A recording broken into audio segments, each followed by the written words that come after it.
Well, here we are on this very first ever episode of the Sacred Kingdom podcast. Wow, what a dream it is to be here today.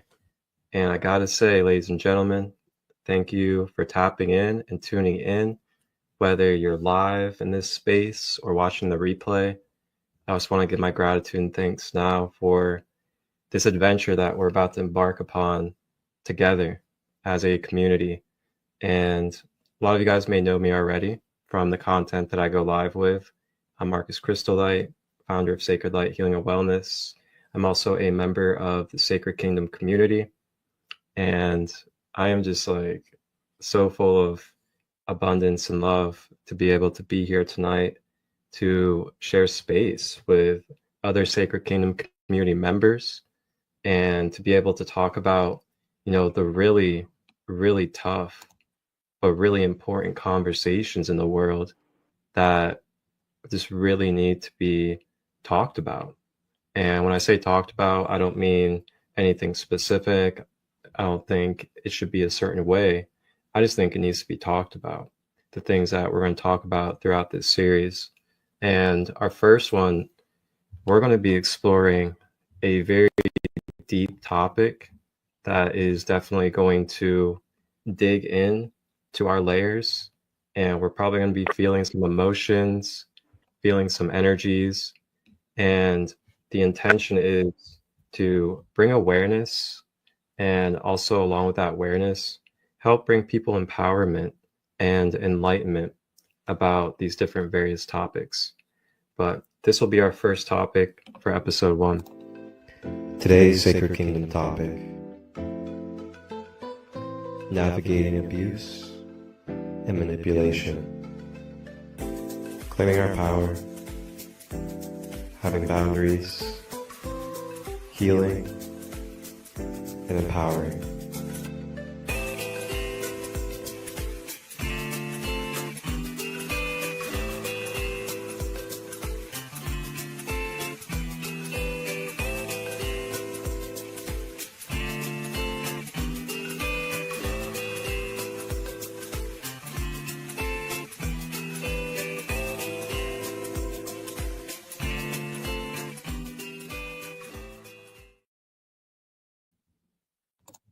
So there you have it. Our first topic to kick off this wonderful community podcast is going to be about navigating abuse and manipulation. And this is something that I'm sure we all can relate to in some type of fashion and have seen, whether it's in our own personal life or in others' lives, our friends, family, community members. And we really wanted to talk about this conversation so we can help highlight and bring awareness to a lot of people out there that could be dealing with this kind of situation in their life, and that some of us have been through very heavily abusive relationships in our life, as well as other manipulative type of things. And if we really wanted to get into manipulation, I mean, we could just look at the world as a whole and look at what human beings have had to go through throughout history, including up to today.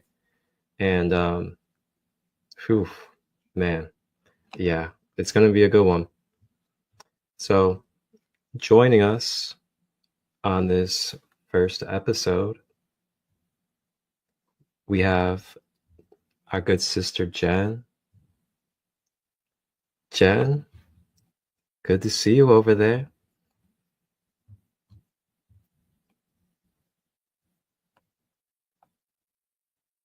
Uh-oh,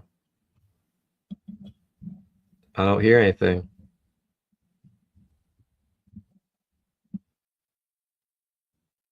Hmm.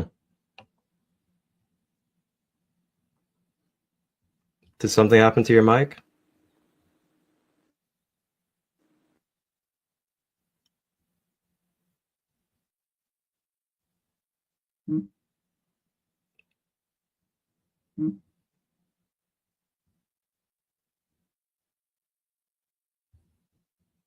Hmm. All right. Well, until we get figured out with her situation, we will go ahead and continue, and I will pull us a collective card.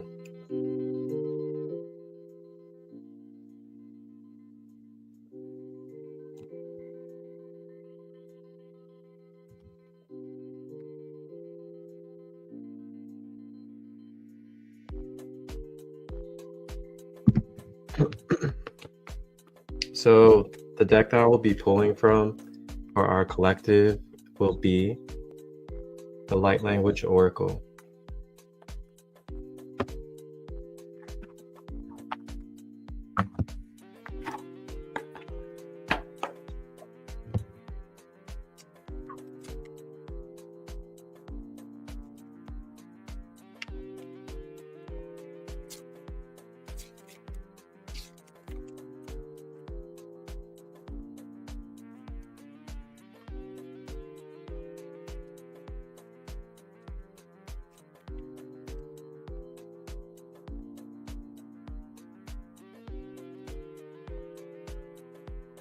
Interesting.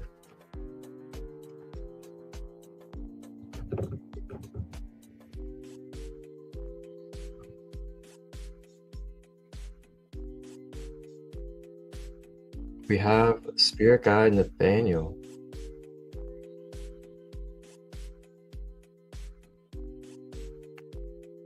Let's see what the Light Language Oracle has for us when it comes to Spirit Guide Nathaniel.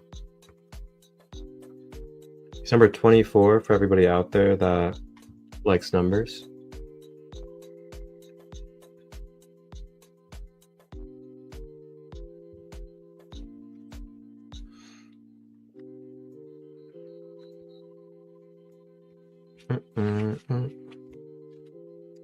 So we have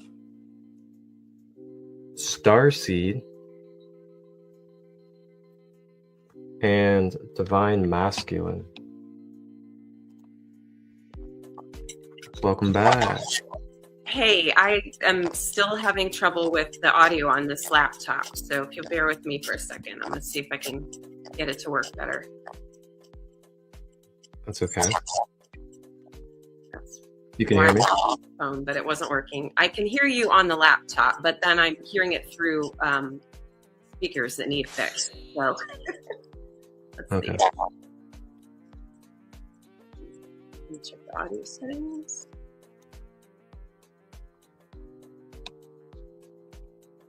Just give me like a thumbs up when you're ready and I'll unmute you. All right, so our card for the collective tonight is going to be Spirit Guide Nathaniel.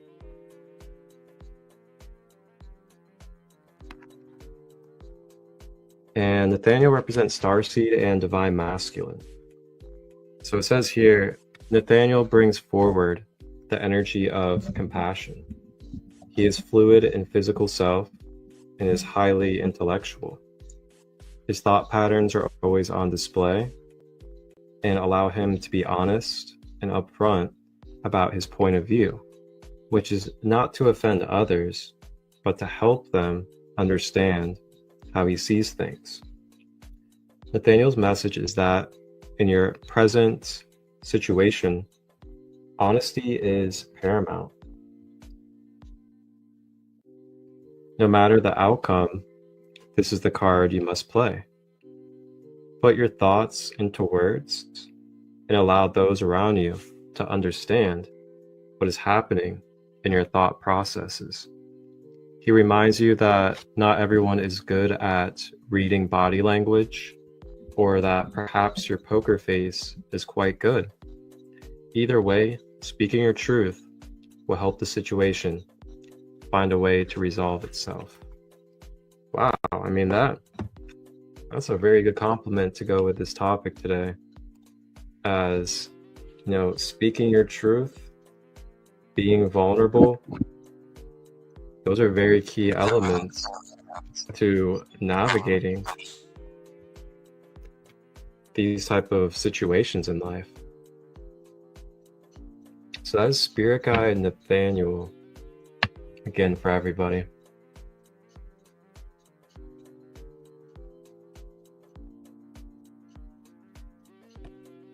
And it is from the Light Language Oracle.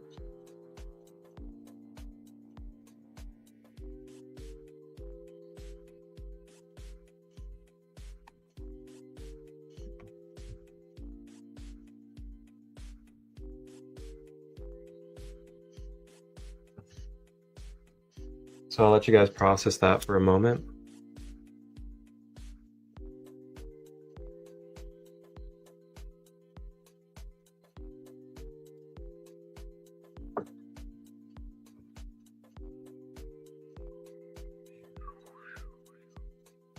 Shoo-wee. All right.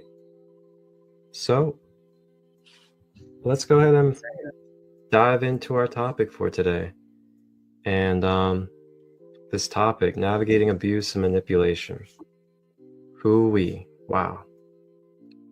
Well, I guess I'll talk a little bit about my journey and the kind of situations I've faced and overcome, and the ways that I was able to navigate them, and also be able to heal the parts of myself that was necessary through the experiences as well. And I mean, there's so many different forms of manipulation and abuse out there. And something that really comes up to me right now is the mental side of it. The physical side is talked about a lot, that's for sure. And it's kind of like the typical to talk about or to focus on. And, the mental and emotional side of the way that these behaviors can, either store in our system or also create, very toxic like memories and mental attachments for us. And then not even to mention how these experiences can also cause what we call cognitive distortions in psychology. And for people out there, if you don't know what a cognitive distortion is basically when you have some type of experience or energies that are within your subconscious mind and still connected within your body. They continue to pattern and they continue to surface mentally into your conscious perspective. And what can happen is, if we don't address and clear these distortions that we can carry from abusive relationships, then we can find ourselves projecting and perceiving something in our present as something tied to our past, when what is actually happening in the present may actually not be anything like in the past. So that's a cognitive distortion. An example of that is, say you're in a relationship, and this goes either way, we're all human beings. You're in a relationship and, say you're doing everything you can to be loving, kind, just being yourself. But due to doing all that and the other person not being used to that and not healing the parts of their self from their previous relationships, it can trigger things within them. And then what can happen is, from those triggers then distorts the perception of the intentions of the other person. And this is it's a pretty tough thing. It's a very tough situation to be in, especially when you really love the other person and all you're trying to do is just love and be yourself. So I bring this up because we can all carry, and we can all have these kind of distortions happen to us unconsciously. And as we continue into this episode, we'll touch on and talk about a little bit of, how you can holistically and consciously repair and heal yourself from these kind of experiences. We'll be having another sister joining us, Heather Thomas of the Sacred Kingdom, and she'll have plenty to share when it comes to the healing modalities. So yeah, the reason why I wanted to bring that stuff up now is just to really bring awareness to that of what cognitive distortions are, and also remembering too that if ourself or our loved one is going through a cognitive distortion, to try to remember, to give that person grace, to give them love, and try to figure out why, try to go behind the roots with them and explore, why they may be going through that, or why they are the way they are from that experience. And when we kind of go into the compassionate questions and trying to understand, I feel like that can then help everyone feel a little bit more better, more comfortable with what they're having to go through. And it can be tough, especially if you're not prepared for something like that, and you don't really know what to say or do when someone's having a distortion. It's very tough, that's for sure. So I'll ask you, Jen, and so glad you're here with us. Thank you for joining and being a part of this first episode. I'll kind of hand it over to you if you want to share a little bit about yourself and anything that relates with what was just spoken on. Yeah, I appreciate that. So it's interesting. Before I get into me, I wanted to tell you that I was actually just thinking about, I didn't realize the word was cognitive distortion, but I was just thinking about a situation whereby I think my past experiences may have, certainly have influenced my perception of certain things, and it plays a part in discernment and understanding of in perception of reality, what's happening. So it's definitely something I want to look closely at in myself, and where my perceptions are coming from and how I can see things more clearly. So I have, I am going through kind of a rebirth. I've had a very interesting and dramatic life. I think I'm in my 40s, and I had a lot of trauma growing up. And I also have some amazing memories, and I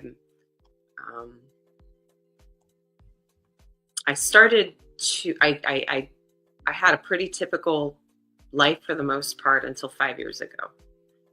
And 5 years ago, I got extremely ill. And that forced me to change everything in my life very suddenly. And it forced a lot of kind of reevaluation of how I've been living my life and what really mattered to me. And I had to change my diet to restore my physical and mental health.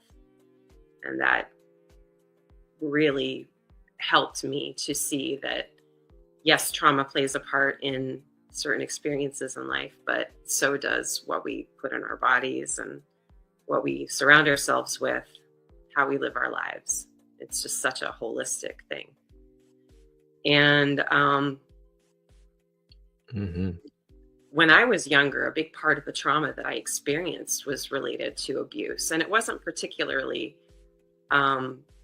overt or intentional, but there was a lot of subtle abuse. I'll just bring up one example. Bullying, and what you were talking about in reference to emotional abuse. It's bullying in schools or any situation. Typically, it can be a little bit different between the male and female. Like, oftentimes male bullying might be more physical. It's not always that way, and oftentimes, at least in my experience growing up, female bullying is more emotional and it's more subtle. And having endured that, I've actually heard that type of abuse can result in PTSD that's very similar to what vets experience coming back from war. And I realize now that those experiences really conditioned me and programmed me to see the world and myself in a certain way. And it created a lot of self-doubt, self-recrimination. And I just didn't really believe in myself or love myself. And that's largely what happened, or what led to the health issues, I believe, that I had. And a lot of therapy and a lot of introspection and a lot of time has helped me to see what led to the person that I am today. I've had, let me see where to start. So because of the situation that I was in with my healing, I found myself in a very vulnerable state as I was healing. And I won't go into details, but I found myself in an abusive situation that in some ways mimicked the bullying I experienced as a kid. So there's a lot to say about how what we experience early in life affects what we experience later on. Yep. Absolutely. So I've got a very, my perspective has been impacted by many different but also similar experiences. And there seems to be an epidemic right now of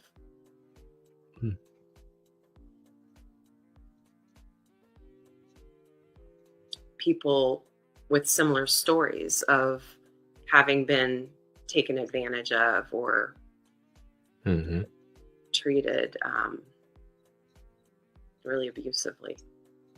I'm meeting more and more people also really wanting to see the positives in those experiences and how they can help us to see our own shadows and grow from it.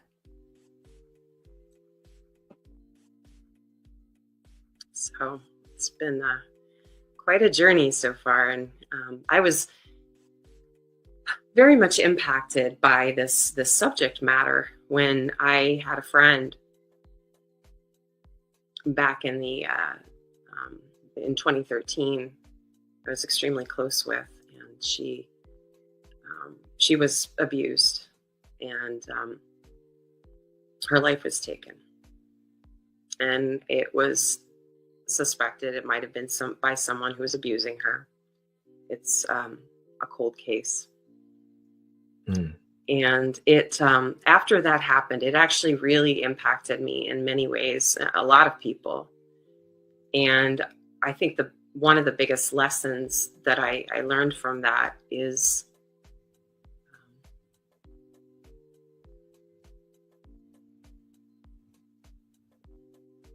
the importance of speaking up and feeling like one can express themselves regardless of what others might think or believe. And I think that her lack of maybe ability to talk about it, even with her closest friends, what she had gone through,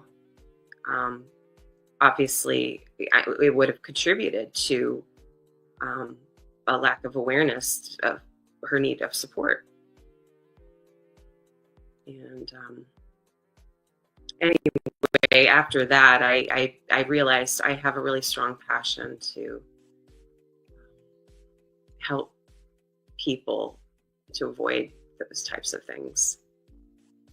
And in my own experiences, especially recently, I went through a very abusive relationship, actually several as an adult, and they were subtle.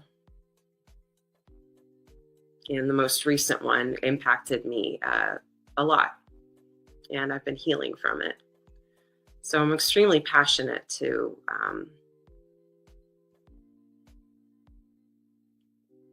help others to feel like they can put themselves first and love themselves, so that they might not be as prone to allowing certain behaviors that they might have been used to from childhood.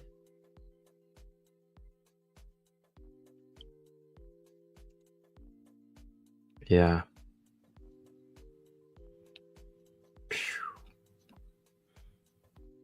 Thank you for bringing that stuff up and sharing. Yeah, thank you for bringing awareness, attention to this topic. This is important stuff. Yeah. Yep. It's very important stuff, and it's definitely tough conversations, but this is the stuff that's gonna help us really move forward as a collective and individuals. Especially if we have been moving forward as an individual, it allows the collective to be able to not only have wisdom and some tools, but also be able to know that they're not alone. And yes, you can overcome abuse and you can overcome the traumas in your life. Yeah. And there's a lot of different modalities, and there are a lot of different processes that you can go through to be able to clear, heal, and rebirth yourself. And I myself, and also Heather, who's going to be joining us, we're multifaceted shamanic holistic practitioners, and these practices have been everything for me, especially as someone that used to be very overgiving with my love to people. I faced a lot of challenges and experiences and I used to blame a lot. I used to kind of blame that I was being used, or that I was being taken advantage of. But what I had to ultimately realize, and this is kind of like a key note here for everybody out here, is finding where I'm accountable. Where am I responsible? And what I often find is that, number one, I could have possibly been acting out of impulse or desire in the first place to even be in the connection with that individual, not out of actually pureness and love, but maybe from an unconscious, impulsive state. Number two is I could have been given the red flags very clear, but I ignored them because I thought the potential was the reality of who they were in the present. So as I say, you don't want to fall in love in potential now, because when you fall in love in potential, you start masking over the present with that future potential. And this is how strong our minds are, guys. Like, I'm sure at some point, or maybe in other episodes, we'll be diving deep into like, hermetics and universal laws and tie it in with all these topics. But, the law of mentalism, the first law of the Hermetic principles in the Kabbalion, talks about how the all is mental. So like the perception, the reality that we are experiencing is based off of our mental frequency. And that mental frequency is super important when it comes to how you're using it, where you're directing it, what you're opening it up to, and also if you're continuing the same programs or reprogramming yourself. There's so many things that come in when it comes to that. And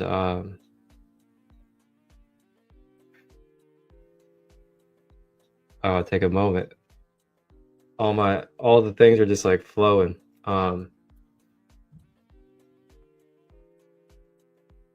It feels like there's a whole entire like treasure chest of things that just opened up inside me.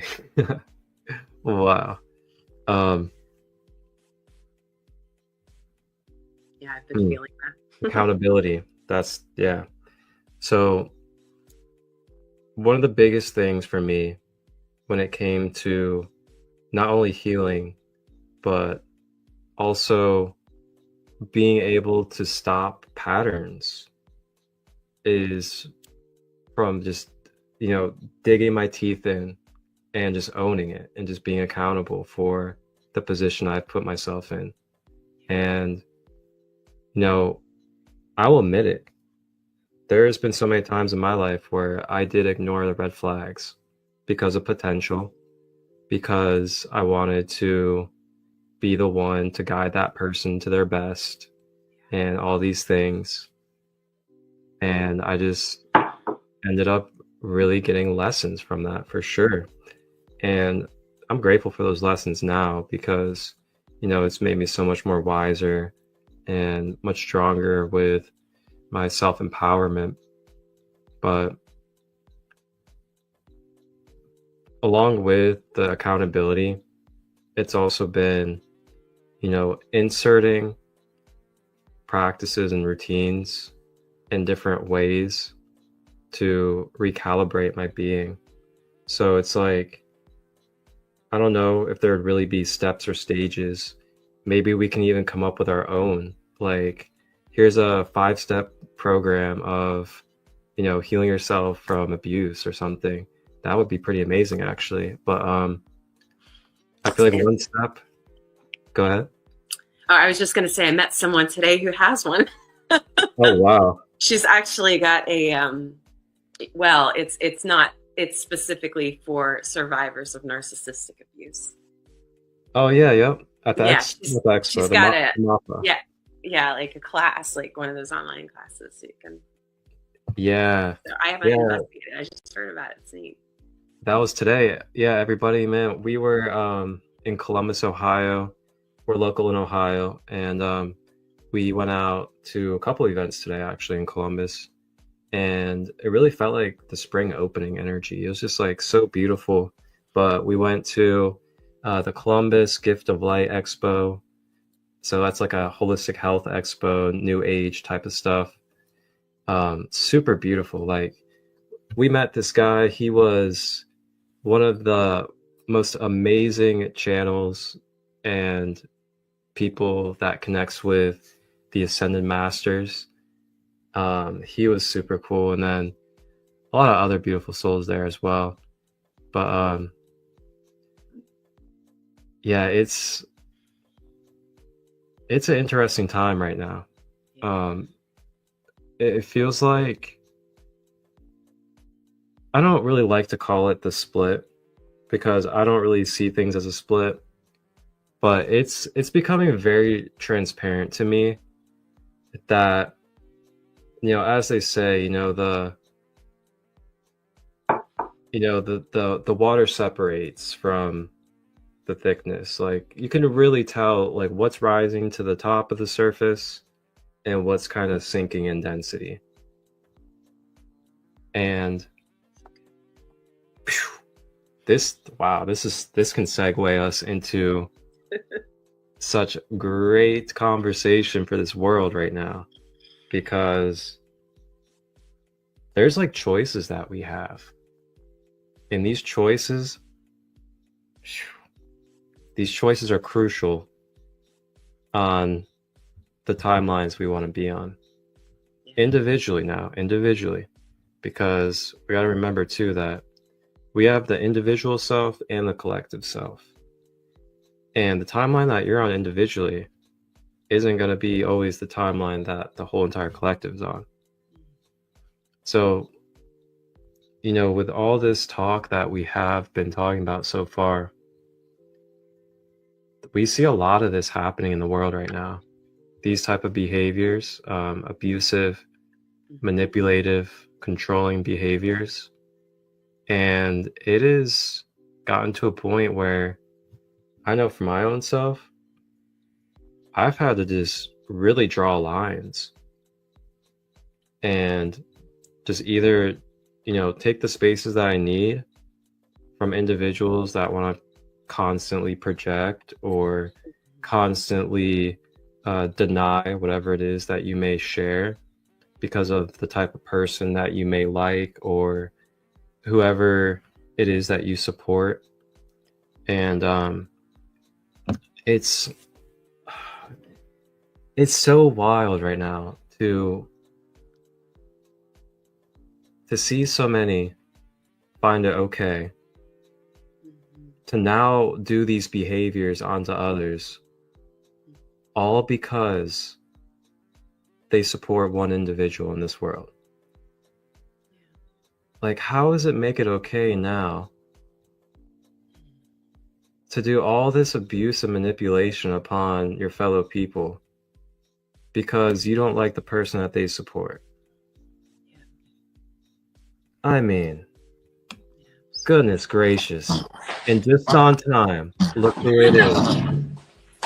Uh-oh. There you are. Hello. You caught me closing my closet door. What do you hide in the closet? Oh, snap. Hey, She's coming out of the closet, guys. Oh, I know, right? Hi. Actually, the only thing that's in there is a bunch of kids stuff for this summer for our event in the park. So Nice. Yeah. You want to share about that? Oh, about the kids event in the park? Yes. So this summer, once a month, we're going to be hosting, well, I have two things going on. I'm going to be doing a Reiki sound bath share the second Saturday of each month at Dewey's Park here in Dayton, and in Cincinnati for the Cincinnati crew. I'm working with my girlfriend Aurora Sky, and we are going to be hosting once a month events for both parents and kids, where we're going to be offering just fun events, crafts, music, healing space for the parents, and if the kids want to join in, teach the kids how to meditate. A lot of stuff going on, so super excited. Yes, that sounds amazing. What? Yeah. Okay. Yeah. So I did chime in on your top three. Ooh, the crowd's still cheering for you, Heather. And I would like to validate each and every one of those just from my own personal experience. Because I've been guilty of, violating all three because of my own programming. And so once it's my turn to share, then I will express a little bit more. But I did chime in on my way home, and the top three are very valuable to each and every one because, being accountable, seeing the red flags, and taking ownership, those processes are difficult, but they're absolutely necessary to get to the root of why this program exists in the first place. So kudos. Thank you for sharing that earlier. Absolutely. You can keep on flowing if you would like. Yeah. Well, let me introduce myself. My name is Heather Lynn. I'm the owner of Heart Alchemy Wellness. Crystal Light and I, we collaborate on a lot of events. And I wanted to share my personal story with everyone.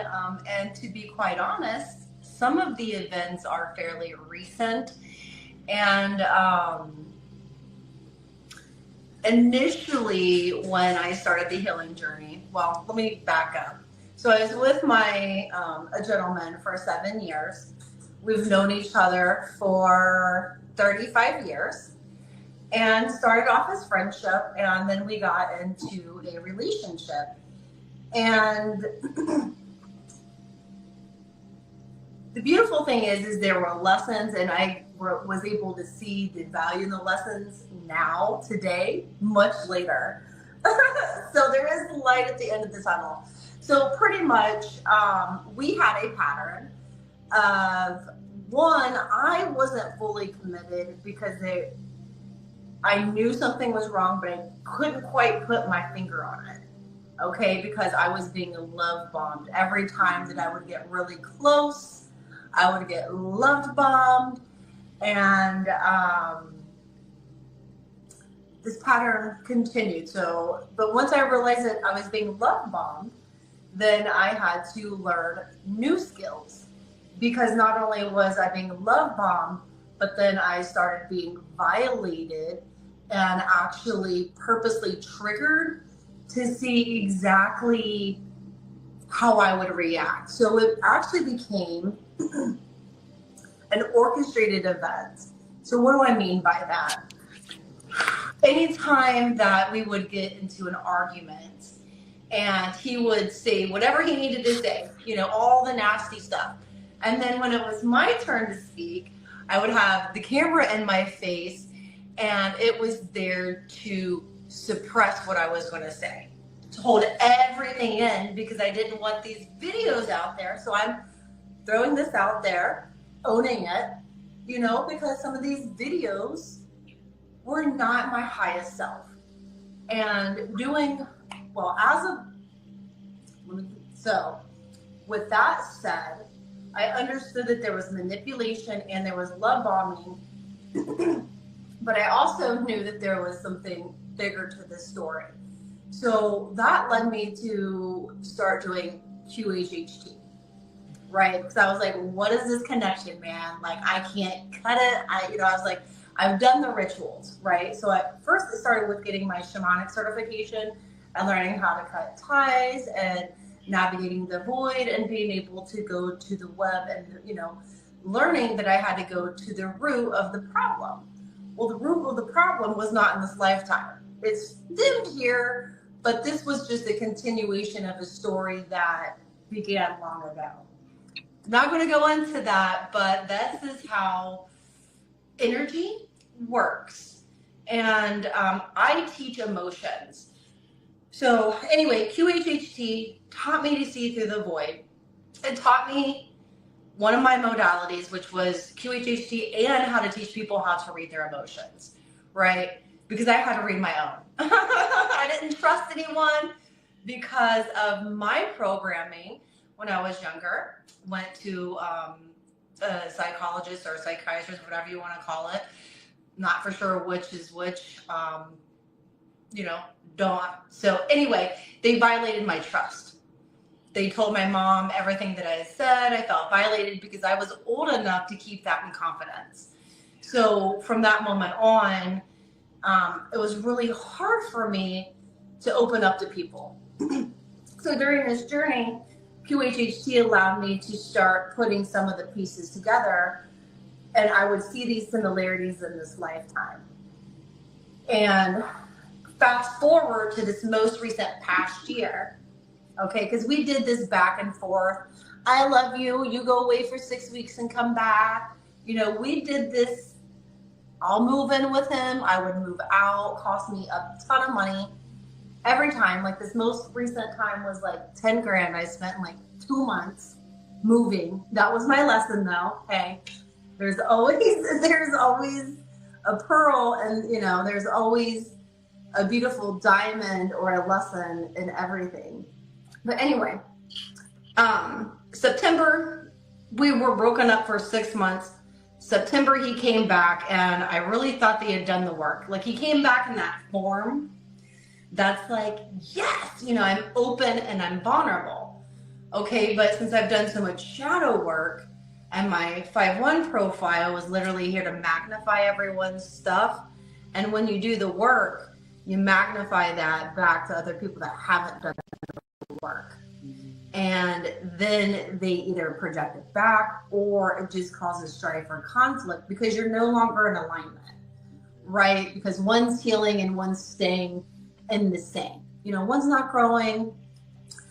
And anyway, so I went back, and it was great until I literally, to the T, the 2 days after I moved out, he told me that he was emotionally cheating and that he had been talking to this girl at the bar, and it was his friend or whatever. And I'm like, okay, whatever. I was like, I kind of got that vibe because I'm learning that I knew all of these things all along, but my programming wouldn't allow me to see it. And I'm going to get to the programming because there is an allowance portion.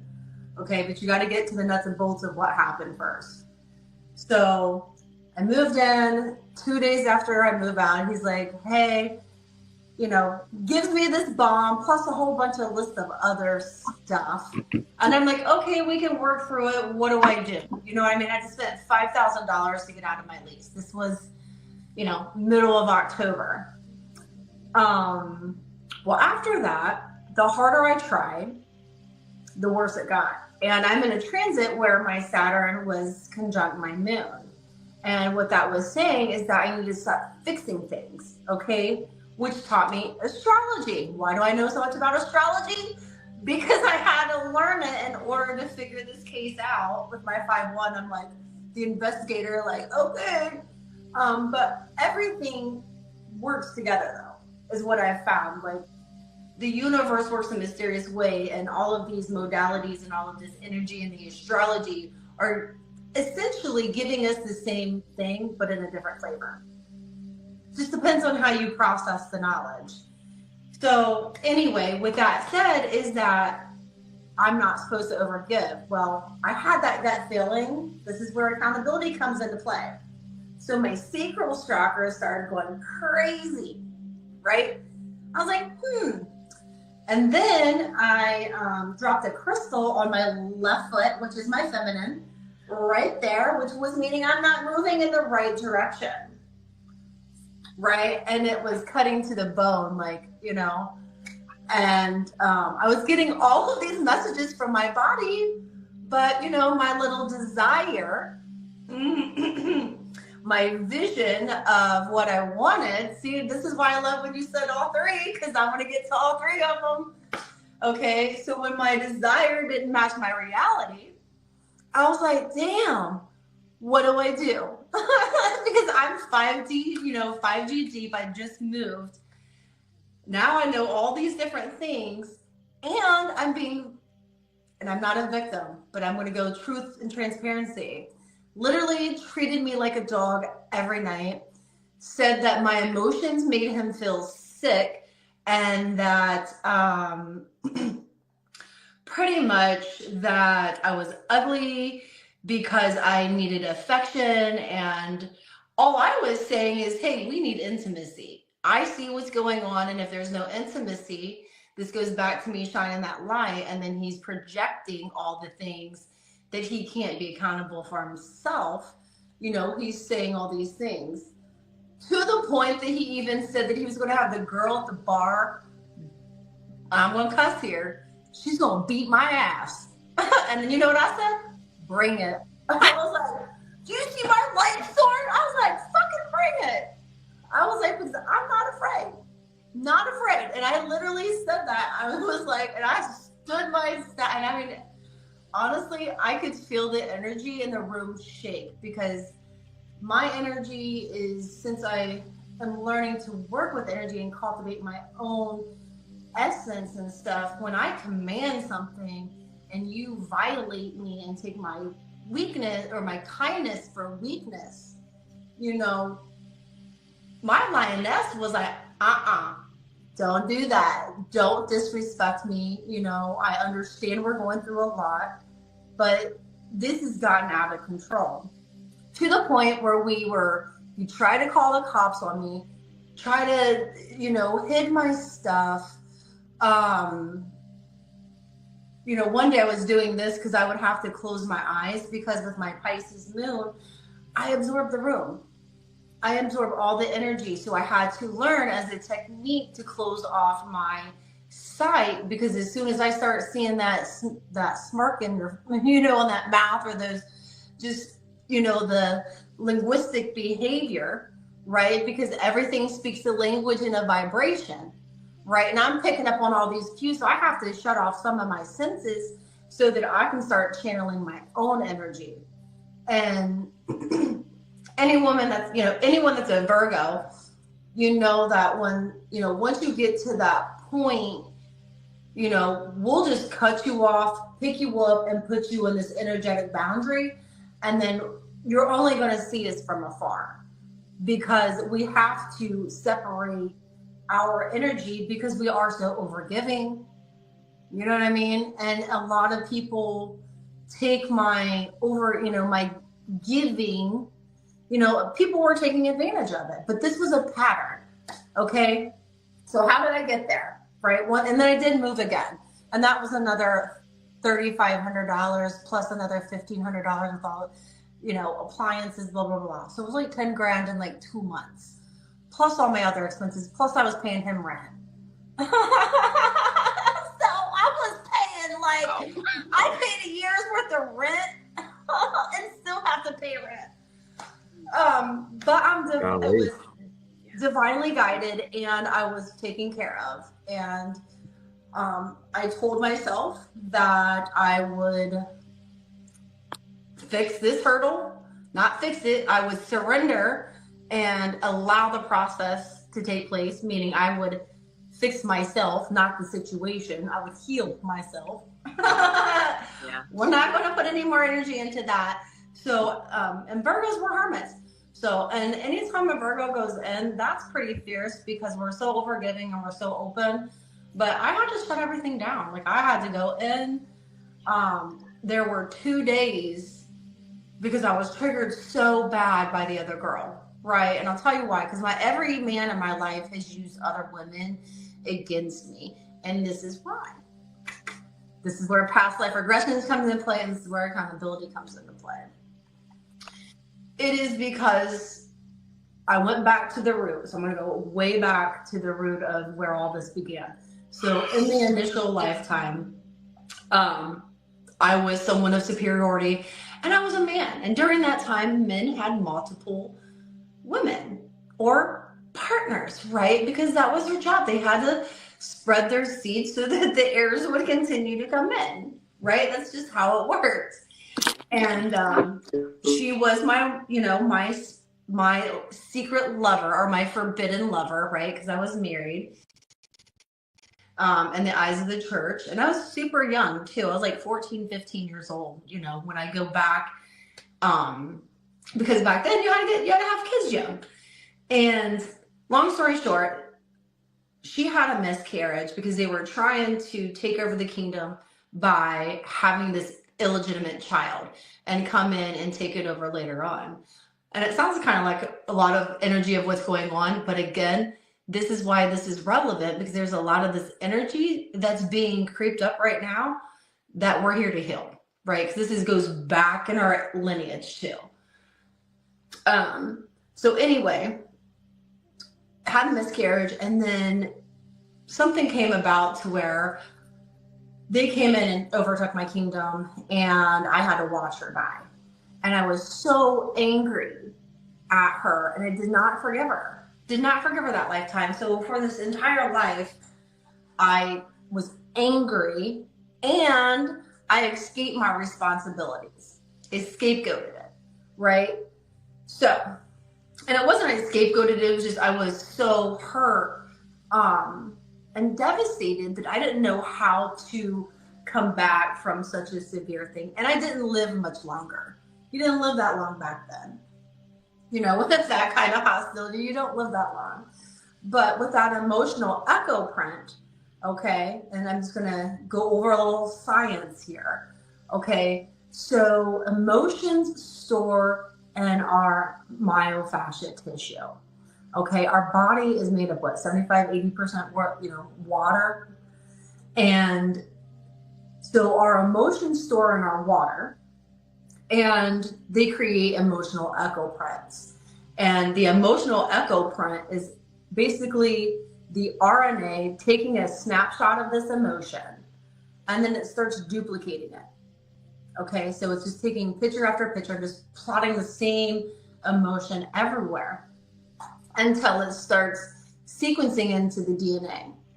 And this is how this knowledge, this insight, and this trauma is transferred from mother to, son, daughter, because this energy is stored in the eggs. And this energy can be stored for up to like 8 lineages, okay? So with that said, that's why I'm able to go back so far, is because I'm a timekeeper, I'm a record keeper. And with me being able to travel the Akash, what that's doing is that's allowing me to heal facets of myself. So I took that energy, that guilt, that shame, and that anger, and I continue to carry it over. The next lifetime, he was my brother. He was jealous. He shot me in the leg. I have a birthmark today. In fact, I'll take a picture of it and show you guys. It's basically exactly on my left leg.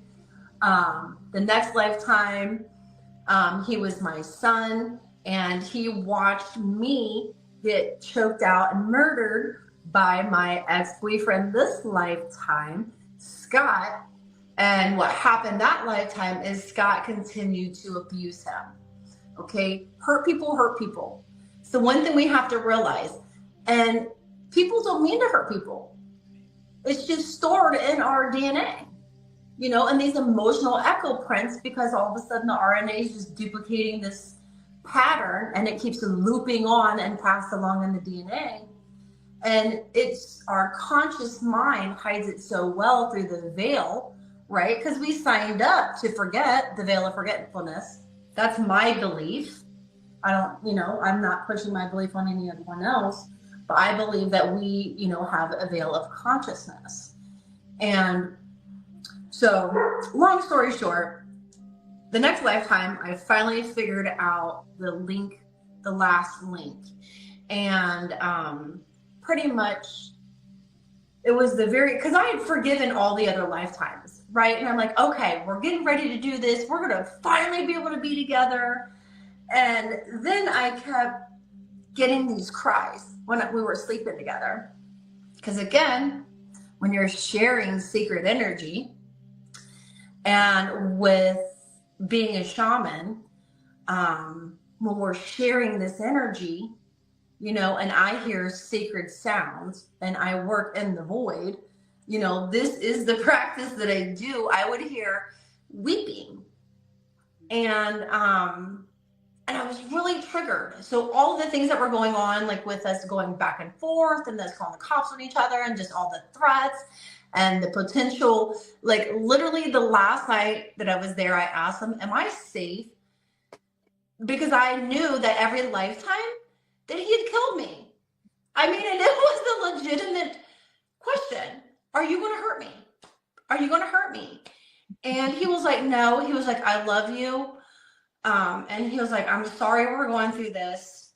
And so we held it out, and we really tried. So the last lifetime, again, I was deceived, and I had to marry him because, my family, my lineage and stuff like that, but he got to take all of my inheritance. But I was the face of the family, and I would have to be masquerade during the day, but at night he would keep me as a prisoner. And I had an affair. Again, it goes back to this unrequited love. I didn't love him, and then I had this lover because he was the one that was sleeping with everyone. And, I was like, well, hey, if you're having your cake, I'm going to eat it too. 2 wrongs don't make a right, guys. It just doesn't work like that. But it was also the time to where I couldn't just, you know, we didn't have divorce back then. And let's be honest, as a female, my rights were very limited because these were lifetimes ago. This was actually in 1819. So just giving you, this was our last lifetime, it's 1819. So anyway, he would keep me in this box at night. So I got out of this box and he caught me, and then he finally put me on trial in front of everyone for treason. And I was hung. And that is the pattern of why my ex-husband choked me out, which is why we got a divorce. Same reason why Scott choked me out, and that's why I left him. And this is the same trajectory that Joshua and I were going down. But this lifetime, he did hold compassion. Like he kept, even though he repeated the same patterns, the same behaviors, but he did not go to the point this lifetime to where he hurt me. And lack of better words, I think that's growth for him. But I did leave him, and you know, he still tries to come back energetically. But with this last lifetime, there's just no way, because I have to love myself. And this lifetime, how did all this stuff carry in this lifetime, right? So with my mom, I chose a family that I could heal all of these guilt, shame, and anger, resentments of being a woman. So I chose my family that I have right now. And I chose, my dad and I came back, and that's a whole nother story. But it carries over from the last story where Josh killed me. So, and y'all can get that in my book, because I am writing a book. There's just so much. But, I mean, this stuff goes deep. So when I was born with an ailment, and I had to go back to heal my mother wound. All right. So I had to go back in meditation and through the Akashic record. And I had to go back and find out how my mother felt. Why do I feel this way? Because what we don't recognize is that we inherit our mother's rest and breath pattern. I'll repeat that again. We inherit our mother's rest and breath pattern. So, however your mother was energetically during in vitro, you're going to mimic the same patterns. Why? Because the RNA duplicates into the DNA, and it's that emotional echo print. See, it all goes back down the chain. Wow. So, anyway, my mother couldn't stand on her own 2 feet because I was kid number 5. This is how all this stuff comes back into our astrology chart.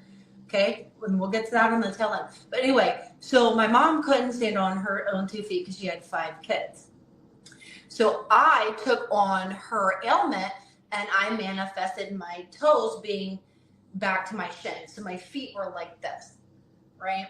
Could not stand on my own 2 feet because why? My Pisces moon. I chose to be a product of my environment so that I can grow spiritually. This is some of the things that we do on our spiritual contract. And the reason why we have the veil of forgetfulness is because there's no way that we would do it without it. Because on the other side, it looks so easy. And we're like, yeah, I'm going to go back with you. And that's the thing about Josh and I. We love each other on the other side of the veil. We chose each other to awaken each other. This is where accountability comes into play. And these are hard lessons. Because when love's involved, you know, desire, forgetting the red flags, needing to be loved. So my dad cheated on my mom. Anyway, but that's why so this is where all this cheating comes into play. And these memories, these echo prints. So this is the energy I got something for you, Heather. Go ahead. There you go. This will be perfect for you. Okay.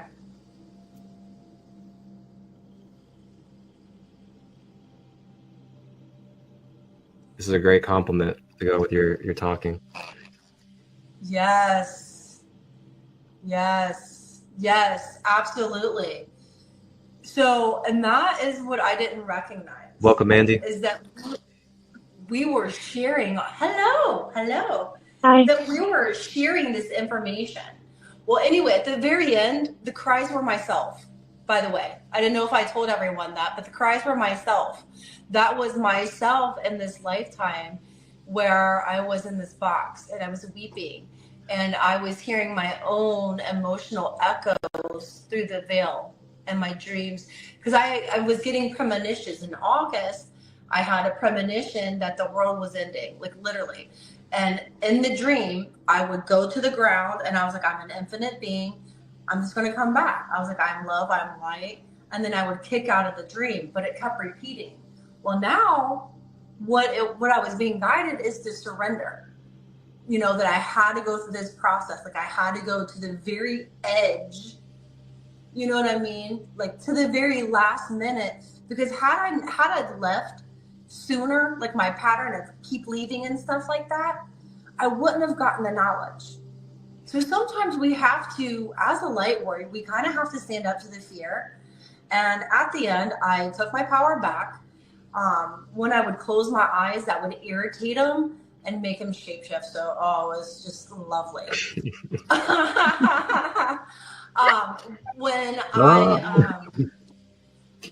Now, have I had the conversation with him about these lifetimes?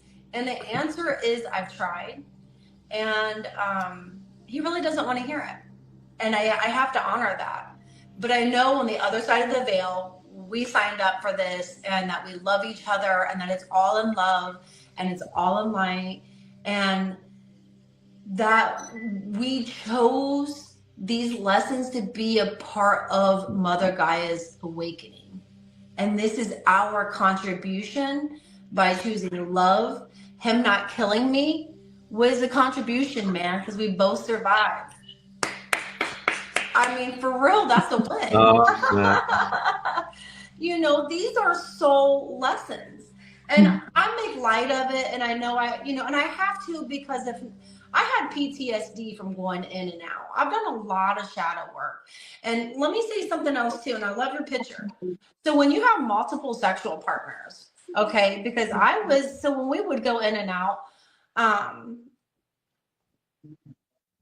you know, there were times where I would share other energy, and then like when I would get comfortable and would like want to start cultivating, you know, it would get serious, like he would always come back in. So it was just him and I sharing the energy, but the trigger was, you know, this theme of cheating. So the fact that we were in and out all the time, it always made me question, were there other people? And with them love bombing and not wanting to commit, these are all signs of someone that wants to keep you open and keep you, you know, in a manipulative relationship. You know, all the signs were there. But it was a part of my journey. So I have to honor it. And if I didn't go through each layer of this, I wouldn't be who I am. You know, I wouldn't be where I'm at. I wouldn't understand any of it, you know, and I still might be trapped in it, you know, trapped in my own nonsense, because my conscious mind is like, oh, nope, you're not going to heal that. And that's what we're seeing in the collective right now, is all of these energies that we've shared over lifetimes with people. It has to be healed now. So, and that's not easy. And that's what every one of us is being asked. Yeah, absolutely. And so also on my human design, anyone that has the sacral chakra closed, they are the ones that are actually helping the collective right now transmute all of the energy through our closed sacral channel. So I'm meant to be who I am. I was meant to go into these relationships to shine light on not only the disruption in my lineage, but also in theirs. But here's the kicker though. right? So this is when stuff gets really bad. So what happens when you don't listen? All right. So I want to give you guys a case of when we don't listen to our guides. Boy. Because my ex-boyfriend, woo, after we got, after we split up, he wound up going into kidney, liver, and heart failure. So I'm the last stop. So I have the 59 gene key, which is transmutation twice. So I'm a transmuter. So I'm here to shine light on lineage trauma, period, end of story. And we're here to work through this. And if you choose not to work with it with me, then consciously you are choosing not to contribute what you and I signed up here to do. Mm-hmm. All right. So he rejected his call. And his body started to back up because he did not release the emotions and the attachments and the negativity. But this is why. When you don't understand that you have it or how to unpack it or that it goes way back, your body just becomes, his body became septic because his mental capacity became septic. So, and it's really sad, but your emotions really do create disease, and your mental state is really vital. It's very important, because a healthy mind is creating positivity, love, light. We're creating through unconditional love. So. Yes. Gosh, Heather, you just, wow. Holy smokes, guys. Jeez, hold on. Heather.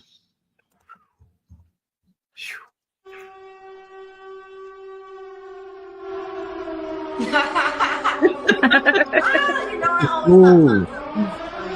Golly. Good one.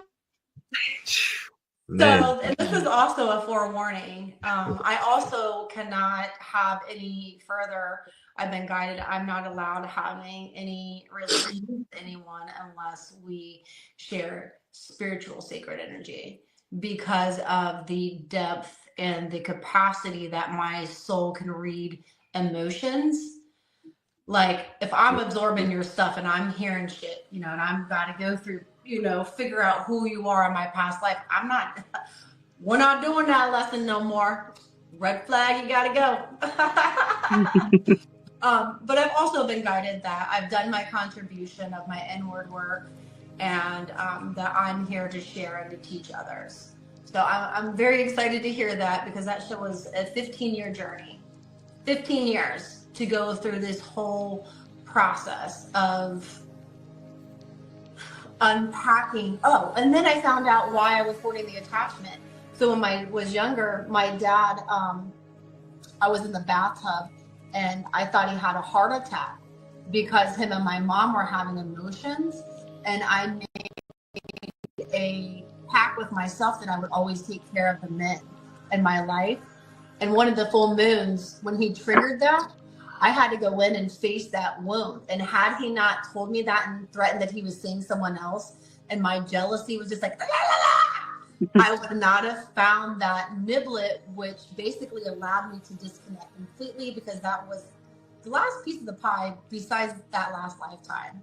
But truly blessed that all these astrological transits, though, are giving me knowledge every single transit. Like full moon, new moon, I'm constantly getting new downloads of how to help others with this. So that's all I got for you guys. And me and Heather were looking at the astrology for April yesterday. That's, man, oh man. I'm telling you guys, you gotta get ready for April. Oh, May's gonna even be let's just be honest, it's not gonna get better until August, but it's gonna get better. I mean, don't say that. Well, let's be honest, I'm a realist. I'm not gonna lie. Okay, you guys can't have me both ways. It's just the way it is. I'm gonna be honest. This is what is needed. And it's not us. The ones that are doing the work, we're going to feel it, but we're going to see it more so in the collective.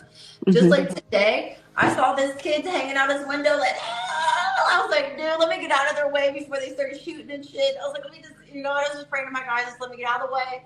Start praying for both of them. I'm like, like, the energy is intense. But what it's doing, though, is it's shining light on all the behaviors that are not in alignment. And these behaviors can't go.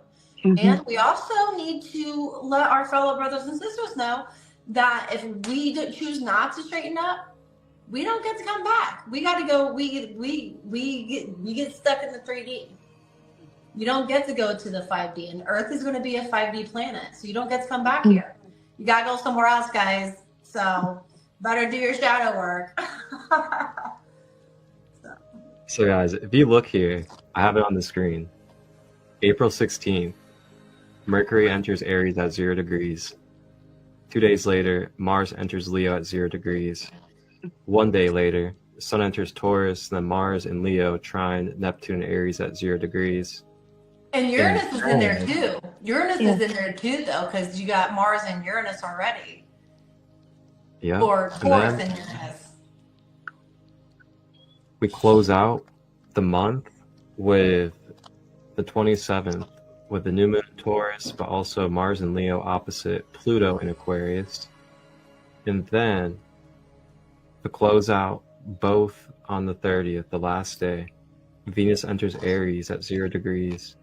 Pluto in Aquarius, square Black Moon Lilith in Scorpio at 0 degrees. Oh boy. That'll be fun. Oh, this is the beginning. This is the beginning, guys. For me. Wow. All I know is I'm gonna be in a bunker. I'm gonna be in a bunker on the 30th. I'm not gonna be in public. I'm on a retreat that weekend, and I'm just going to be on my best behavior, just like understanding. I'm just going to have my popcorn in hand, just like, all right.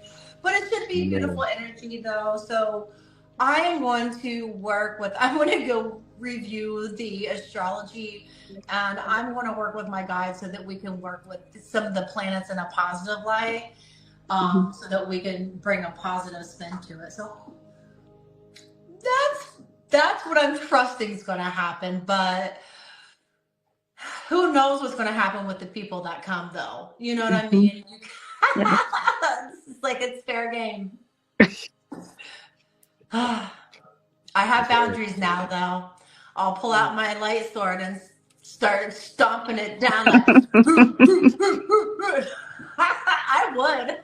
I totally would. Well, Sam was like, she told me, she's like, You got to. my guy said that your guy said that you're a gangster. I was like, you know what? It's funny. I was like, I've always channeled that my guys are gangster. I was like, I have no idea why. I was like, but I mean, I know because they're powerful. We are all powerful beings. Yes, Like it was funny. Well, that's when I first met Sam, and that's when I was like, all right. And then she starts sending me, you know how she did our astrology thing? She just starts, I'm like, Sam, we're in class. So, I love her to pieces, but she is, and she's... Hopefully she comes out to Hawking Hills, too. Yeah, I'm sure she will, and I'm sure we'll be collaborating with her more, so I'm excited.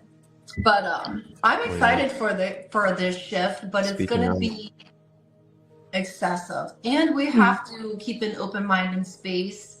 And if that means shutting your own energy off during this transit, honor it, because that's the best thing that you can do right now is worry about your own mental space. You know, you have that is a contribution. You know what I mean? So always just make sure you're putting out your highest vibe. But it's going to be intense. And then the next transit is the Leo, 0 degrees. So at any time that it's a Leo, 0 degrees and the shift, like the change in planets. So it's been in all of the planets are shifting this year into new planets too. So we're in energy we've never experienced before at this I believe it. time. So Yeah. yep. History in the making is what I like to say. It be the positive spin on it. Mm-hmm. That's what we're here for. Oh.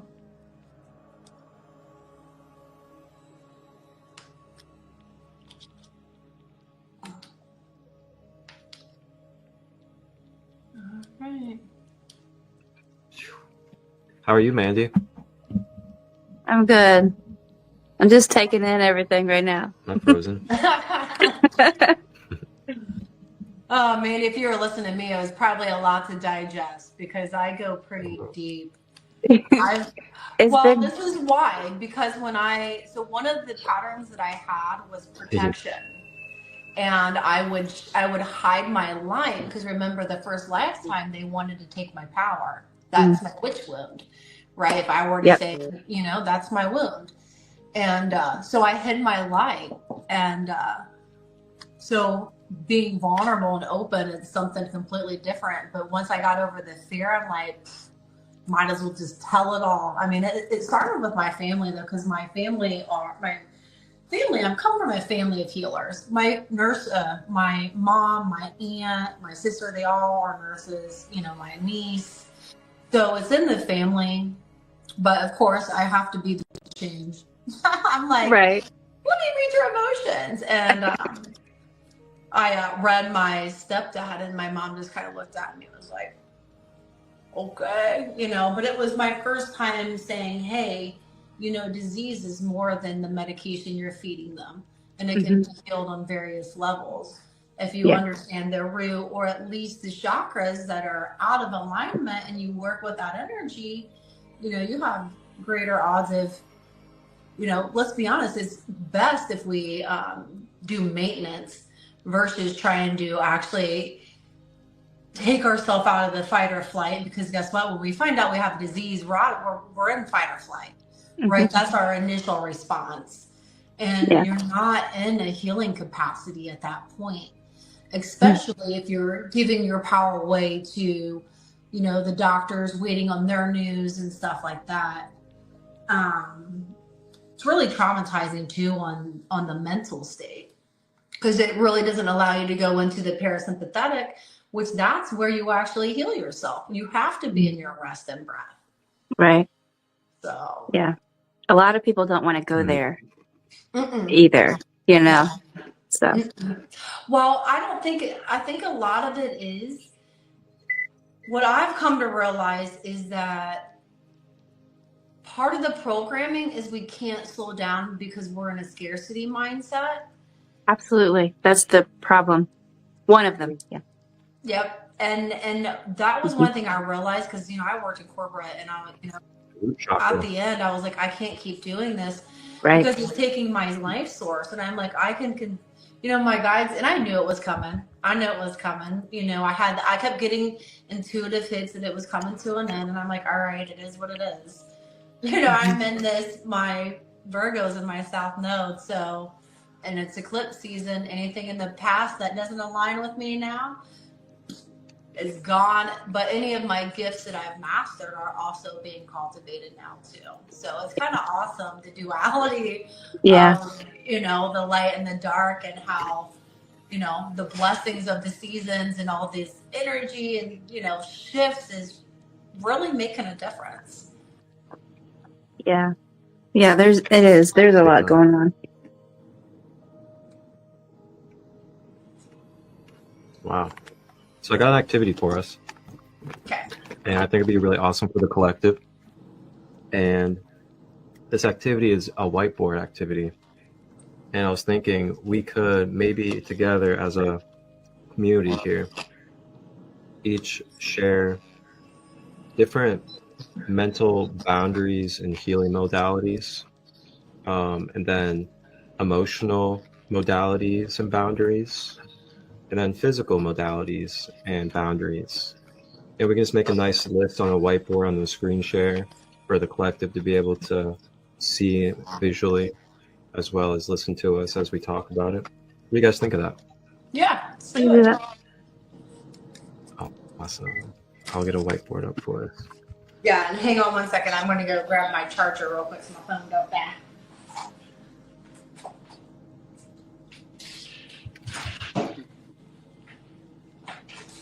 So Mandy, is there anything that you want to share regarding anything along the lines that we've talked about? Navigating abuse. Mm-hmm. Well, I think a lot. It's like my whole history. So I'll just I'll narrow my whole life down to like 2 sentences here. If you have to, like, man, once you realize that you need to heal, not only do you realize that you've developed codependency, but you really need to, you know, when someone gets the therapy in, you need to learn to trust your instincts as well. I think that's number one. You need to relearn how to trust your instincts and intuition, because that's actually disconnected once you reach PTSD.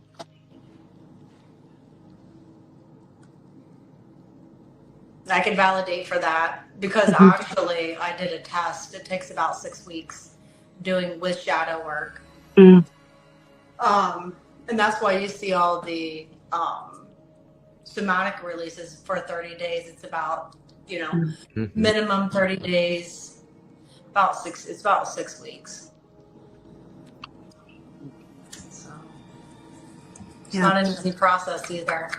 It's not. It's the whole reason why I went into coaching. That's why I'm here. Yeah. Honestly, yep. Because I was forced there a couple of times, but I was there to teach people about the emotional aspect of it. But it also taught me different modalities and how to move the energy. Yeah. So, Absolutely. and it also taught me how sound frequency is vital. Like you can do all the modalities, but you really need I call it your tune-up, or, you know, your battery. You're charging your battery. Because that really realigns everything. Because all the modalities, they mix it all up. They do. Yeah, yeah. And I did also want to make a statement too. You had your emotional chart up. And if you look at the risks, that is where you see past life trauma. And if you see, you know, we see the statistics today where over 55, like I'm not going to give the exact statistic, but men over 55 are in the highest category of suicide, and also our young adults under the age of 18 has increased significantly. And I'm a firm believer that has a lot to do with the veil thinning for the younger folks, and the older generation. It's just refusing to let go of control. Yeah. Absolutely. Absolutely. Yeah. Yeah, and Oh, we got Sarah in the house. hey. Nice. We got the Brady Bunch. Hello, happy Saturday, everyone. But yeah, so that's where that energy stores. And I also want to make a note as well. As a QHHT practitioner and through my sessions, it has been guided through or channeled. Well, you know, when I go through, they're speaking, and their higher self is speaking. So if they have committed suicide, they have to repeat that lifetime.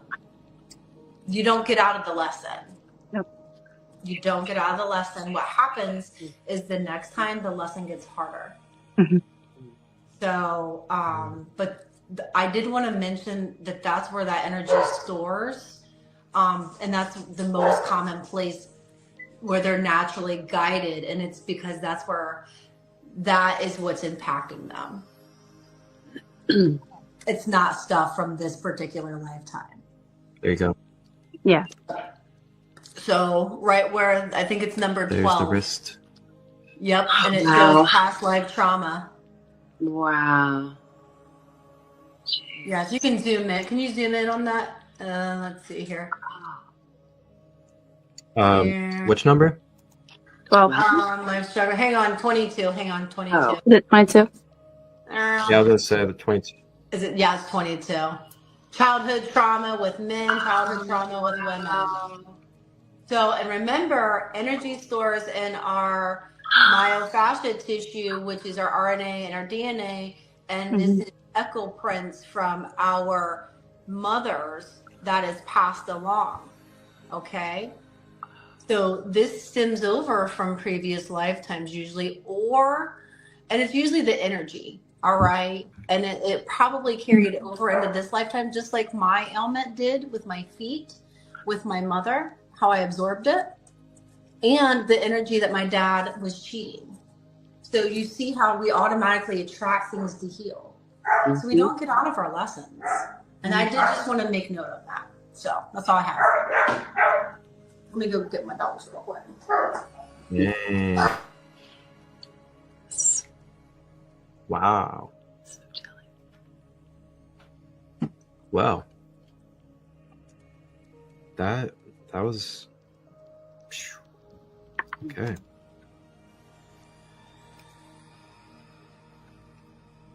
Oh, interesting. Mhm. All right. How are you, Sarah?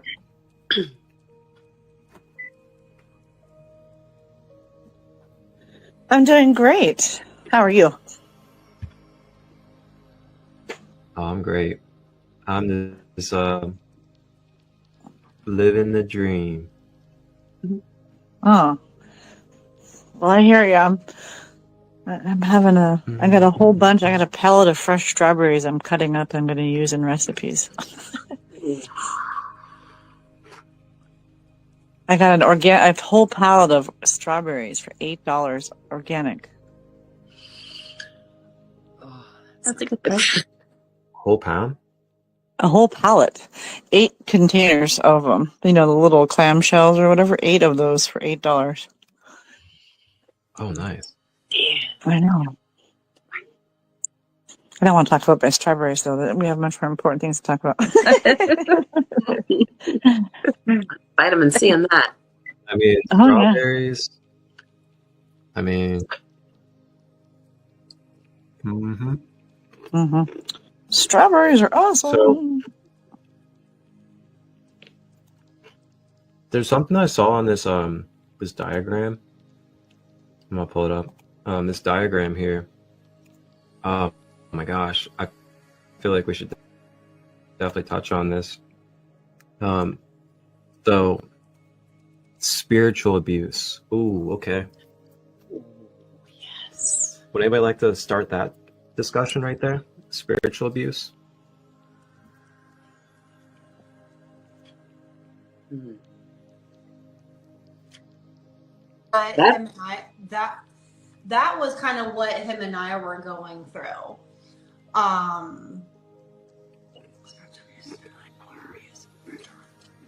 That goes into a lot.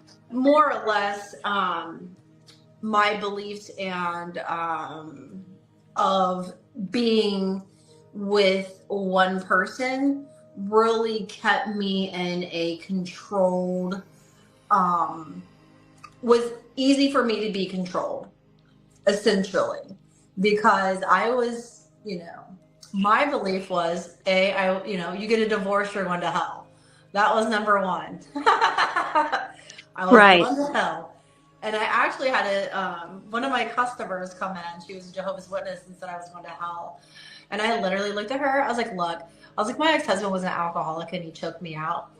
And I saw stars and I hit him so that I lived because my daughter's in the next room. and I went to jail because I didn't speak out. And then he wound up beating his girlfriend's tail end a couple months later and went to jail for 6 months because I didn't do anything. But that's what you get. That's what I got by not listening to my guides and not by allowing my beliefs hinder my well-being. And I allowed physical abuse because that was normal, because that's how I grew up. And that was what I was raised, that, you know, it's unholy to get a divorce. So I was raised the same way. Yep. Yeah. And sticking up for myself that day, it wasn't a nice, polite way. Carolyn was a sweet lady. But I just told her, I was like, no one deserves to be treated like that. And I would have to disagree with your belief, ma'am. She kind of piped down. She absolutely did, actually. So, and that's my story, is just staying because you feel obligated because you have children, and that is your religious belief about relationships and thick and thin, not realizing thick and thin is growing together. Yep. So I missed that memo though. That was the program. That was the blip in the program. But all right, that's all I have. Yeah, the religious trauma affects quite a bit of the population. Yeah, well, and I'll be honest, it's the Libra Pluto generation, my generation, that it's our parents' generation, the Pluto Virgo, that started it, right? They're the ones that, you know, because my mom was the first generation that got a divorce, and then I got a divorce. But really, the Virgo Libra or the Pluto Libra, it's because we wanted balance. You know what I mean? Didn't care about the constructs anymore. It wasn't about what you did before us. It's about, is this working for me now? And it's our parents' unhappiness that allowed a lot of us to be open. And then now the younger generation. So it really did start with, you know, the Pluto Virgo generation, you know, dealing with their trauma being passed along to us. And it's not anything, there's nothing, you know, that's the cycle of it, but that's what we're all here to heal. And that's what we're seeing in the collective right now, is just these, you know, wounds that are being exponentiated through these eclipse seasons and this 0 degrees of Aries, because you can't take that energy with you. It's not allowed. And not only that, with the age of Aquarius, any element or dis-ease is speeded up.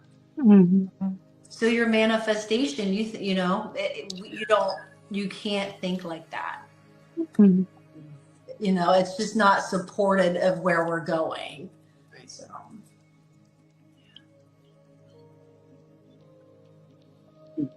That's right. And you know, there's something I'd like to add when it comes to spiritual abuse, and it's something I feel like really needs to be talked about. And it's, you know, people, figures that use the outer image of their practices or their spirituality to basically control others and use their force of, you know, like hypnotism, basically, that, oh, look at me, I do this practice, so therefore, since I do this practice, you know, that means I do the work, and that means I also have been changing my attitude patterns and my intentions and things like that. But it's not always the case. And I think it's something that everybody that is going to listen to this podcast one day should really consider when they're interacting with practitioners and other energy movers, because it's not always what it appears on the outside. And Mhm. It can come in many different ways. There can be unhealed traumas that leach into your energy. There can be intentions that could be miscued for their own purposes and agendas. And there can also just be, unconscious attachments and lingering energies.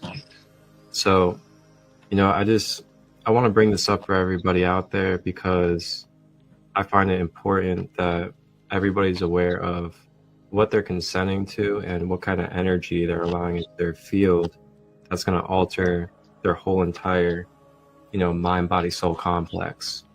Mm-hmm.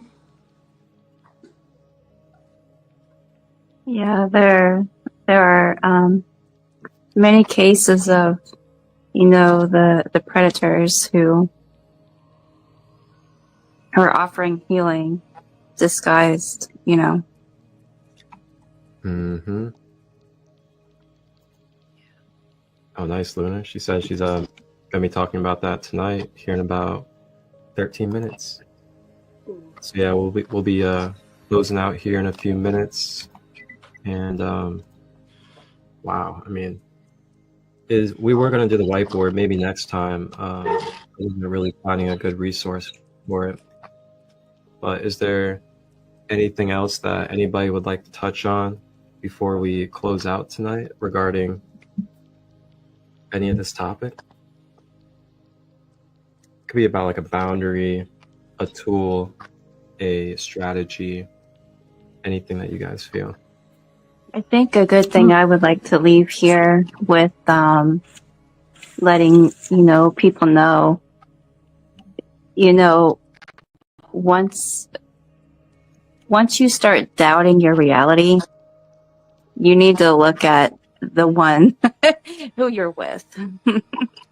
The topic of abuse. If you're in a personal relationship with anyone, the second you start doubting your reality, yourself, you're probably being gaslit. Mm-hmm. Yeah. And you can gaslight yourself if you're not careful. Absolutely. Absolutely.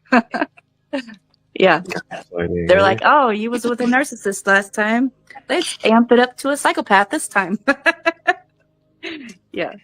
And we'll keep attracting it until we heal it. And that's I one thing know it. I want to leave in my note is you're going to keep attracting until you heal it. And sometimes absolutely within ourselves, it's either a lesson or a mirror projection of something that we have within us that we refuse to see. Right. Yep. So, and there was a technique I wanted to give everyone, just because we were talking about PTSD and the parasympathetic system. So buzz breathing is a breath work technique that will get you out of the sympathetic system into, your fight or flight into your rest and breath. And pretty much all you do is you put your pointer finger over towards your forehead, your index or your ring finger and your middle finger cover your eyes, and then your pinkies cover your chin. So you're connecting all of these points, and you're going to put your thumbs in your ear, and then you're going to take 4 breaths in, and you're going to hum.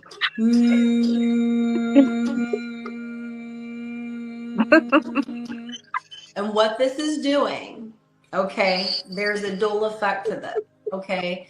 So you're shutting off 2 of your senses. So you're allowing yourself to look inward. You're also activating your vagus nerve, which is allowing your channel to clear and make connection to your divine guidance. So 2 minutes of doing this will take you out of the anxiety or even potentially on the verge of a panic attack. You can literally change your energy and move into rest and breath within a couple of minutes. So that's all I wanted to leave. Thank you. Oh, thank you. You're welcome. I was laughing at Jen. I was laughing at me too. Oh, Jen. She's always geeking up there, man. Just gotta laugh. It's good. It's so good. She's been really in the, that Buddha laughing energy lately. That's the best Love medicine, it. isn't it? Yes, they say it's the greatest medicine, actually. Yeah. Laughter is the best Very healing. medicine. So I got this. I'm gonna pull this. Mhm. No doubt. Uh-oh. They feel low. There it is. Signs of gaslighting. For everybody, as we close out, I wanted to just let everybody out there see a few signs that you can look for when it comes to gaslighting. And typically your intuition tells you right away, but then, you deny it because of the gaslighting. Yeah. So these are just some scenarios that can manifest in your everyday life. Cognitive dissonance is something that I don't think we really mentioned. No. There's so much more to this. I would like to continue this conversation if Yeah. you guys are up for it sometime. Right. Yeah, Get a little same. more detail. Absolutely. Being a parent, Yeah, I I was gonna say, experienced a lot of these for my child. Well, and they, And that's something that's serious too. It's Yeah. like we all accept that it's a parent-child relationship and they can get whatever, but it goes both ways, right? Parents can be abusive, but so can children. I think that I was a little ornery when I was a kid. Do you know what I mean? Like, and my kid's a little ornery too, and he displays some of these things, twists the story, plays the victim, So it's an interesting thing because it happens in more than just like it's a standard abusive relationship. You know what I mean? It's a low key abuse in a way. It is, but it isn't. You know what I'm saying? Like talking back from a Yeah. child. Wouldn't you consider that abuse to a parent after years and years of it, right? That, There's a in my boundary. opinion. Huh? It is a boundary. Yeah, like it's one that gets broken a lot. I mean, and it's common. Just the same thing goes for children whose parents used physical force on them as a child. It's accepted, like it's okay. You know what I'm saying? It's not okay. It's like the same. There's many ways abuse can come out besides abuse, like a standard abusive relationship, in my opinion. Like By I the don't know. government. Well, Yeah, yeah, we'll government. There's government too, but I mean, So many ways. We'll definitely make a part 2. yeah, for sure. And it'll I'd probably be be a really part- interested to learn some cues and some things I can do to not be triggered, as a parent. Yeah. That'd be great. I feel you. Let's explore it together. Mhm. That'd be awesome. So, when would be the next good day for all of you to be able to hop on this podcast again, you think?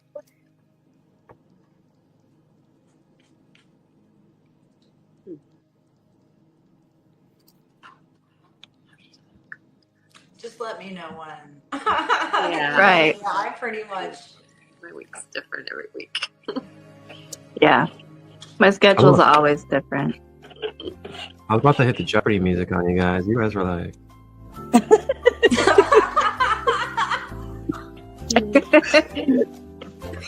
How do you do it? We'll take. I'll take. I'm not really sure for $300. Yeah.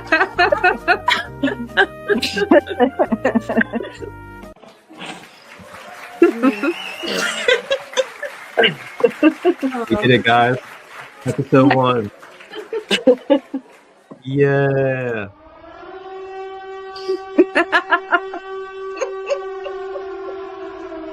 Oh. Sacred Kingdom in the house. Ah, man.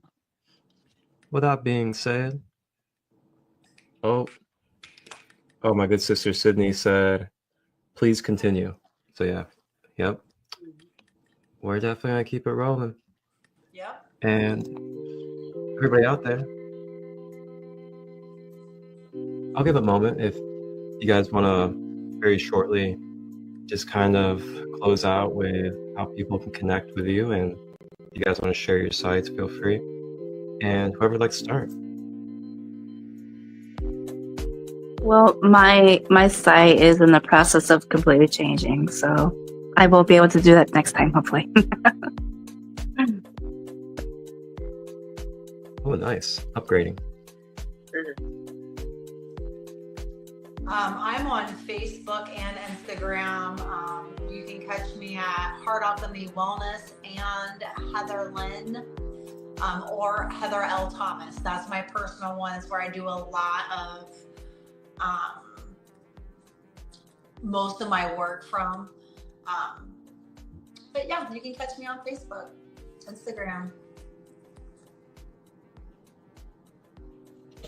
All right.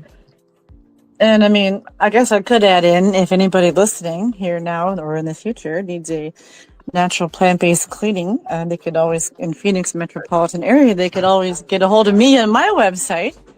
And that would be tlc-cleaning-services.com. You heard it first by the Sacred Kingdom. Alex, I'll take 100. Sarah also is a really good herbalist, by the way. Mm-hmm.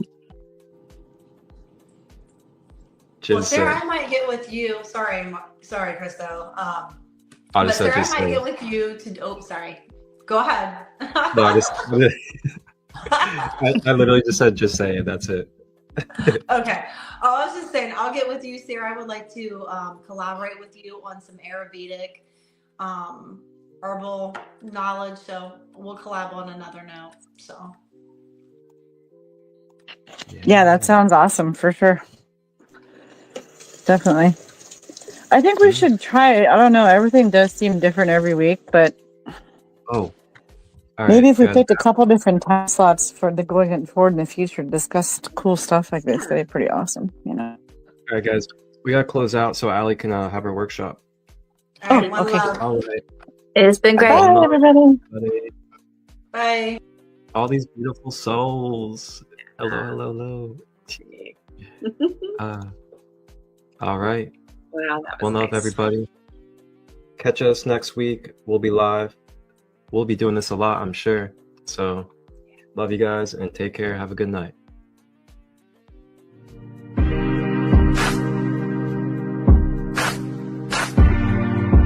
Hey. Okay.